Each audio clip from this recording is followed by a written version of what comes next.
For years, the Outlander fandom thrived on whispers, theories, and quiet hope. The chemistry between Sam Heughan and Caitriona Balfe wasn't just convincing, it was electric.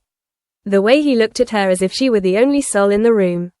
The way she laughed at something he murmured off script, a secret meant for her alone. And those fleeting, unspoken gestures they tried, and failed, to hide from the cameras.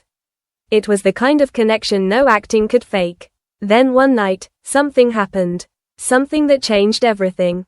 It began at the Outlander Season 8 wrap party in Edinburgh, a night meant to be joyful yet achingly bittersweet. The series that had shaped nearly a decade of their lives was drawing to a close. The ballroom glowed warm and golden, alive with candlelight, laughter, music, and the faint scent of aged whiskey.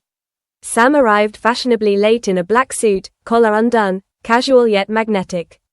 Caitriona was already there, radiant in an emerald gown that shimmered beneath the chandeliers. The moment he saw her, he froze. Just for a heartbeat, but long enough for everyone nearby to feel the airshift. They hadn't truly seen each other in weeks. Filming the final scenes had been emotionally draining, leaving them both to retreat into solitude, avoiding what felt inevitable.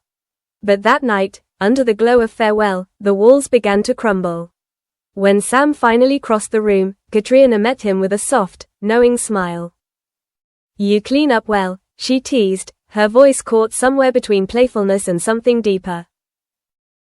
He tilted his head, eyes steady on hers. "And you," he murmured in that low Scottish drawl, "are still the most dangerous woman in the room." It was a brief exchange, light on the surface, intimate underneath. Richard Rankin would later laugh, "We all knew then, something was about to happen." A dance they could no longer deny. The evening rolled on with laughter, speeches, and tears. But when the music slowed and a haunting cover of Unchained Melody began to play, Sam extended his hand. Caitriona hesitated, then smiled faintly and took it. Just a dance, people thought. Yet the way they moved told another story, his hand resting gently at the small of her back, her head tipping toward his shoulder, their rhythm perfectly in sync. For the first time in years, there were no cameras, no scripts, no characters, just them. One crew member later whispered, "That wasn't Jamie and Claire. That was Sam and Caitriona." When the song ended, the ballroom had fallen into a reverent hush. It was as if they'd stepped out of time, two souls suspended in a private universe that had been waiting since 2014. Later, as the night wound down and guests drifted away, the two slipped quietly outside. They were seen walking toward the terrace, overlooking the glittering Edinburgh skyline. The wind tugged gently at Caitriona's hair. For nearly an hour, they stood there, talking, laughing softly, fingers entwined. When they returned, her eyes were red, and his expression carried the weight of someone who had made the hardest choice of his life. They knew it was more than friendship, a close friend shared. But it's complicated. Caitriona was married. Sam had always respected that. But love doesn't always respect boundaries. And that night, the line blurred.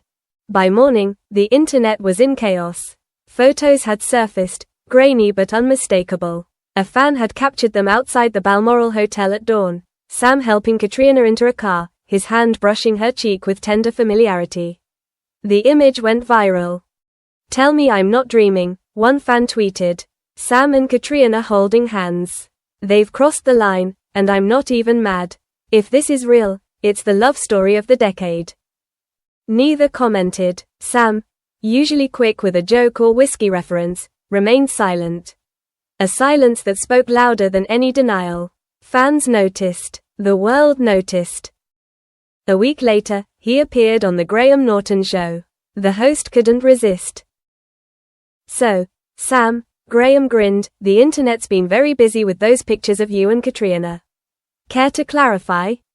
Sam smiled, that slow, disarming smile that hid more than it revealed. "Well," he began, his voice low, "Caitriona and we've shared something special for a long time. When something ends, a show you've given your heart to, you realize how much of your life someone else has become." The studio went silent. It wasn't a confession, but it wasn't a denial either. Pressed further, he added quietly, "Whatever people think they saw that night, maybe they're not entirely wrong." That one sentence sent shockwaves through the fandom. For years, Sam had deflected rumors with charm and humor. But this time, he was raw, honest, human. 2 days later, Caitriona posted a black and white photo on Instagram, a single rose lying across a worn copy of Outlander. The caption read, "Some stories never truly end. They simply find new ways to be told. No tags, no names, but everyone knew." The comments flooded with joy, heartbreak, awe. For the first time, the line between fiction and reality had vanished. Behind the curtain, a production insider confirmed what many had long suspected. The emotional bond between Sam and Caitriona has always been there. They trust each other completely. He calls her his anchor. She says he's her safe place. You can't act that kind of connection, it's real. During months of isolation filming, that bond only deepened. They leaned on each other, shared fears, dreams, silences.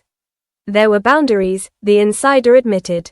But when two souls understand each other that deeply, boundaries start to blur. Neither Sam nor Caitriona has defined what their relationship is now, and maybe they don't need to. What's certain is that something fundamental has shifted. The warmth in their eyes, the effortless synchrony of their movements, the quiet understanding in every glance, it all speaks louder than words. Friends say they're taking things slowly. They've both been through a lot, one of Caitriona's confidants said. But there's peace between them now. Whatever comes next, they'll face it together. As Outlander nears its final curtain, the irony is undeniable. The love story that began as fiction may have become something beautifully real. One evening after a press event in London, Sam was overheard saying softly to a friend, maybe Jamie and Claire weren't just a story. Maybe they were a reminder of what's possible. Later that night, he and Caitriona were seen leaving together. No disguises, no distance, just two people finally walking in the same direction, wherever it might lead.